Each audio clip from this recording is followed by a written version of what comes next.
দুষ্কৃতীদের দ্বারা আজকের এই দিনে 6 বছর আগে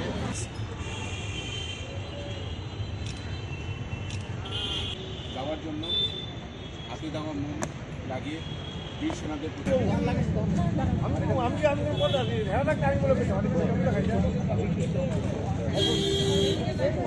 প্রদেশ কংগ্রেস কমিটির উদ্যোগে আজকে এই স্মরণসভা অনুষ্ঠিত হয়। মোমবাতি জ্বালিয়ে আমরা বীর সেনানীর প্রতি আমরা শ্রদ্ধা জ্ঞাপন করি।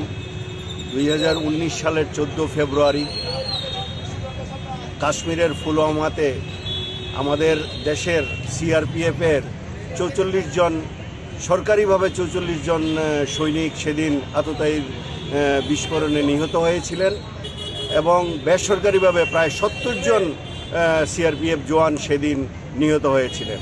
কাজেই ওনাদের আত্মার সদ্গতি কামনা করে আমরা আজকে এই বীর সেনাদের প্রতি শ্রদ্ধা জ্ঞাপন করছি। মোমবাতি জ্বালিয়ে আমরা শ্রদ্ধা জ্ঞাপন করছি।